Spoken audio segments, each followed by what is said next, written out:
كلنا عارفين إن الجوكر كان عاوز يدمر المدينة، لكن الحقيقة الجوكر مش مجرد مجرم عاوز يسرق بنك أو يسيطر على مكان.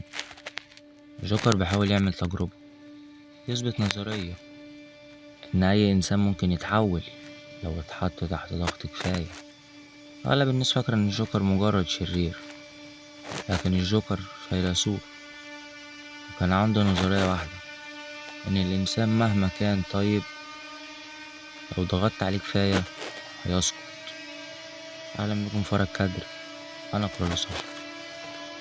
الجوكر في الفيلم كان واخد المدينة كلها كمعمل تجارب، من أول هارفي دينت لحد المجرمين والمدنيين. التجربة الأولى، الفارس الأبيض. هارفي بدأ كرمز للخير ومؤمن بالعدالة، لما فقد حبيبته وإيمانه بالعدالة اتحول لتو فيس. الجوكر هنا محبش يقتل هارفي، هو حب يلوثه عشان يثبت إنه أنقى شخص في مدينة جوثام ممكن يتحول لوحش تحت الضغط. هارفي لما بقى التو فيس قرر إنه يحدد مصير الناس بالعملة، اعترف منه إن العدالة الإنسانية ملهاش وجود، وإن العالم ماشي بالصدفة والعشوائية، ومفيش عدالة. مفيش عدالة إنسانية، لأن أسهل طريقة تهزم بيها فكرة الخير إنك تحول رمز الخير نفسه لوحش. التجربة التانية، باتمان. جوكر طول الفيلم بيحاول يثبت إن باتمان هيخسر مبادئه، كل الاستفزازات كانت عشان يخليه يكسر قاعدته، لا للقتل.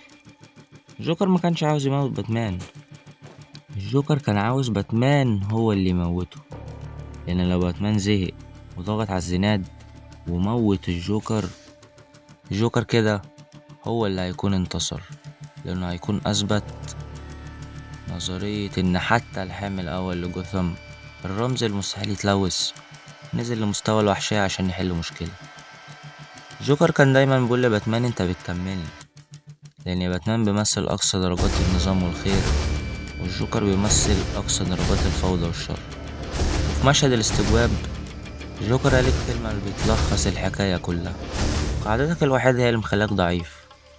الجوكر كان عاوز يثبت أو بيحاول إن الخير والمبادئ دي مجرد قيود وهمية احنا اللي بنتكتف بيها، وبمجرد ما نقع في ضغط هنتخلى عنها في لحظة عشان ننجو. باتمان هنا كان بيحارب اتنين، الجوكر في الشارع وغريزته البشرية اللي عاوزة تنتقم وتنتهي من الشر ده.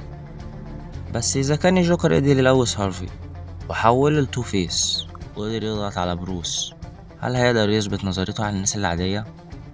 هنا بقى بتيجي التجربة التالتة والأخطر، تجربة العبارتين. الجوكر كان مراهن بل متيقن إن المجرمين في المركب اللي فيها المدنيين هيفرقعوا بعض من غير تفكير، وإن المدنيين بدافع الأنانية هيفرقعوا مركب المجرمين. الصدمة إن محدش فجر التاني. نولان هنا بيقول إن الخير موجود أكتر مما الجوكر كان متخيل، لأن الفيلم نفسه مش بيقول الإنسان ملاك، الفيلم بيقول إن الإنسان قادر يختار الخير حتى تحت الضغط. يمكن نولان ما كانش بيقول الإنسان خير بطبيعته، وبرضه ما كانش بيقول إنه شرير بطبيعته، يمكن كان بيقول الإنسان طول الوقت واقف بين الاختيارين، واللي بيحدد حياته مش الظروف لكن القرار اللي بياخده لما الظروف تضغطه. فلو اتحطيت مكانهم هل كنت هتثبت ان الجوكر غلط؟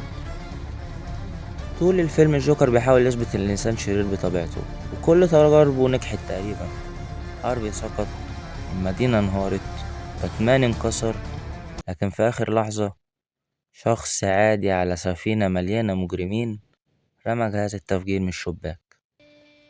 يمكن اعظم انتصار لباتمان في الفيلم انه ما انقذش جوثام بالقوة، لكن اثبت ان الجوكر كان غلط. والسؤال الحقيقي مش هل الجوكر مجنون، السؤال هو لو اتحطيت في نفس الظروف هل كنت هتثبت ان الجوكر غلط؟ وكأن نولان بيقول الانسان ممكن يسقط وممكن يضعف وممكن يتحول لأسوأ نسخة منه، لكن الخير لسه موجود حتى لو كان اضعف واهدى من الشر. باتمان ما كانش البطل اللي جوثام تستحقه، بس كان البطل اللي هي محتاجاه. عشان يثبت للجوكر والعالم كله إن الإنسان مهما ضعف هيفضل جواه ضوء يرفض الضلمة. لو عجبك الفيديو متنساش تشترك في ورا الكادر، لسه عندنا حالات كتير ورا كادرات السينما.